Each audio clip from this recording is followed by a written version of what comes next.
Sorry. I want to share an example of how I live astrologically. Or rather, I want to show you my method and then use an example. So what I mean by living astrologically, or rather, what I mean when I say I live astrologically, what do I mean by that? For me, that means identifying, understanding my emotions, my experiences through archetypes. So gaining understanding, wisdom, insight through archetypes. Now, how do I know? And this is where astrology comes into, and language, as the title of this video tells you. How do I know which archetype is at play? How can I be sure that it's that particular archetype? And this has been born out of decades of frustration when I was much younger, in the 80s, particularly, I think maybe even 90s, when I found that language, astrology language, that the articles and some of the books, not all of them, but a lot of them were using language interchangeably and somewhat lazily, if you ask me. My experience of that was. So no one was making clear and precise enough distinction between Gemini Mercury and Virgo Mercury, for instance. So I was just, that frustration led me to really to develop precision myself and seek out teachers, which I eventually found amongst far younger generation of astrologers that actually really care about that precision. And why is precision important to develop when you are identifying which archetype you're talking about, or rather that's happening to you, that you're experiencing? Is because with that precision you identify the right one, but also you create intimacy. It creates closeness. It brings you closer because you stripped away the waffle and the abstract as much as you can, and you brought the archetype closer to you. So you develop to you, right? It's always just to you, because someone else's language and interpretation of those words and those themes will be different. But your relation to that particular archetype, the more precisely you identify it and the more precise language you have to use to engage with it, the closer, the more intimate, the stronger it is, your connection to that archetype. Now, another thing, this is a side point, but so important, and particularly important since we had Pluto-Saturn conjunction in January, hence me doing live, because this won't fit into 15 minutes. I need to make this detour, which is about language in general. So that presentation is on my YouTube channel. It's one of the first ones. I think it's called Astrology of Coronavirus and the Crisis of Language and Meaning. And it's essentially, it is about Saturn-Pluto conjunction and its repercussions, and looking ahead for about 8 years or 10 years, 20? I can't be sure. It's all there. I don't know, top of my head now. But at the core of it, the presentation and my fascination with Pluto-Saturn conjunction is the language. Now, another side point, just a tip: if you want to understand the desires, deepest desires, the reason an archetype still lives in you, look to the Pluto generation of that archetype. So, for language, for this presentation of mine, and relevant for this particular video, was Pluto, because it's language, was Pluto in Gemini generation. And boy, did I discover amazing things. And I'll share just a summary of it. But basically, that's the tip for you. If you want to understand Taurian Venus, look to Pluto in Scorpio, Pluto in Taurus generation. What is the desire of that generation, and what the cultural changes and the destruction and the transformation? How did they transform the generation before them? It's kind of at the root of that Pluto generation, and that's how you understand. You get some depth knowledge of that archetype, Venus, Taurus in this case.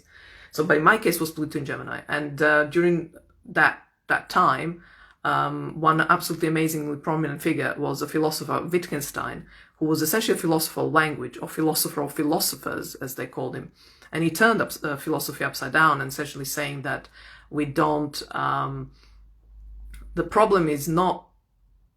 The philosophy creates its own problems. It's like it's going in circles because he asks the questions that he can't answer.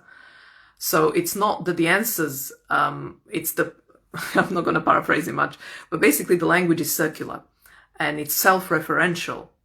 And because the root desire, and this is now me, And not that that wasn't what Wittgenstein thought too, but I'm not, that's not a quote anymore. This is my conclusion. The desire of language is not to bridge two people, because language is essentially a metaphor, even when it's not literally a metaphor. We use a word to describe an object. That's a gap between the two, and gap is a metaphor, is a gap using something to describe something else. So language, full stop, is a metaphor. And in that gap, in that metaphor, there is a loss of understanding, loss of meaning. So hence why I'm sure, well, I certainly have, and I know so many who also experience this, that when you try to make yourself understood to someone else, you eventually find out that they haven't really understood exactly what you meant. It still doesn't have to be a problem, or it can be. But it does illustrate this core desire of language, or rather how it's not that. It's not about communication between two separate beings. It's about the core desire of language is to help you understand yourself. And archetypes are yourself. Now, in this lifetime, you have chosen to work with so many archetypes on a soul level, right? Or so many archetypes are showing up in your life. It could be only a few, it could be many, but they're yours. They're everyone's and yours, therefore. So developing precise language for the archetypes that are showing up in you, to identify them clearly and to therefore create the intimacy, is a way to live astrologically and to understand yourself within a greater scheme of things and cosmos and universe and all the rest. So that said, let me share my example of how I do that. So I don't know, so I'm experiencing an emotion, it's intense and it's uncomfortable and it's causing me friction with another, or at least I'm feeling it. I might not be creating it, but I'm feeling inside there is, what's going on here? So I'll spend some time understanding with language, using language to understand what this feeling is. And I would then arrive at my own definition of what I'm feeling. And it's usually a matter of a couple of words. So an example, envy and jealousy. And I certainly have wrestled with this. So this is a real example, as it always is with me. So I would be, is this envy or is this jealousy? How do I know the difference? So I would then go to dictionaries and look for definition of both and see what are the differences that they're describing. I would also look at synonyms of both and then see if there is anything else that kind of calls me to investigate and unpack a little bit further to help me shed light on these two nouns, essentially. Are they nouns? Jealousy. I think it's a noun. Words, right? Words that are meant to describe this feeling. So I'm just going really wide and broad and trying to now, I narrowed it down to 2 words, but then I'm going out again to collect more data, if you like. And then I decide at that point, I'm narrowing down to maybe I'm staying with envy and jealousy. I introduce a couple of synonyms, but they don't work. So I'm back to the envy and jealousy only. Now I look at the etymology of those 2 words. And that usually takes me to mythology, because it takes me to Latin root, and then that's often either a shorter or longer version of a deity name, which then takes me to Greek mythology. And that's mostly what I worked with, whether because of my cultural background or something, I'm not sure, but kind of haven't expanded beyond that. And so I got my myth, I got my god, my archetype, essentially. So with jealousy and envy, I then, from what I discovered, I'd concluded, sorry, my knees are getting old. I concluded that jealousy is Leo archetype and envy is Scorpio archetype. So let me, I made some notes here because these are kind of facts. So why did I decide this? So jealousy, the root of that word comes from, again, Greek. I think it's actually Greek, not Latin. And it's a word zealous, which is actually a name of a small god in Greek mythology. So yeah, it must be Greek. So Zeus or Zelos was a winged god being or whatever. He had a couple of brothers and 3 of them were guarding and protecting Zeus, the god of the gods, right? and they had a great relationship. They were appreciated by Zeus, and but also, and they were like passionate about that, and were very protective, and would just fight, if they would. But there was a sense of protectiveness and worshipping and being generous in terms of their time and care and adoration of so all these Leo flavors, if you're hearing me, yeah. But then I found that it's actually considered to be similar to Photonos, if I'm pronouncing it correctly, if it's spelled correctly, which is associated, another deity which is associated with the romantic jealousy. And also here with the Zelos and his brothers, there is a kind of rivalry. It's a very, if you're hearing me, if I'm making sense, if I'm clear enough, you're hopefully hearing the kind of the childlike parent or fifth house themes. The rivalry. Oh, who do you love more? Who do you dedicate your energy, your attention? Zeus, right? Their boss, if you like, out of three of us. So Zelos would be jealous of the other two brothers when Zeus was maybe spending more time with the other two. So that to me screams Leo fifth house archetype or sun archetype. And then particularly when I found out that it's similar, it's considered to be the equivalent of Photonos. And sometimes in this mythology, these stories are actually of the same deity, just over the time given different names. Yeah. And that's particularly to do with the romantic jealousy, another kind of Leo, Sun, fifth house theme. And then envy, by what opposition or is something very different in flavor, in terms of language, linguistic roots, and mythology. So the word is derived from Latin invidia, and that means to see in. But the implication is it's unwelcome seeing in, and it's also the unwelcome and evil and malicious seeing into someone with a malicious intent. So the word at this stage already carries that intent and the meaning, if you like, beyond just the plain words, because invidere means to see in. But it's already been used to describe something that had malice, even at that early stage. Sometimes you're lucky to get a pure word without those intentions at that time, and how we lived it and used it then adds to its connotations. But at this stage, it was just, it was already with that implied meaning, which is of malice. And then beautifully, again, there is a god, or the deity, goddess in this case, called Invidia. And she is in Ovid, Metamorphosis? Oh, God, I used to know my Greek stuff, but not anymore. Anyway, so she's talked about as someone with a poisoned tongue, and a witchcraft, and being a witch and magic and casting spells to get people to do what she wanted them to do. So, and it's the evil eye and all that. Now, again, I'm hearing in all of this loud and clear Scorpio archetype. And so for me, and for my experience as well, when I feel jealousy or I feel envy, there is definitely that quality difference. Jealousy is more like, I want the attention. Why am I not center stage? Why do you not talk to me? Or, there is that definitely to do with the attention. Why is light not shining on me?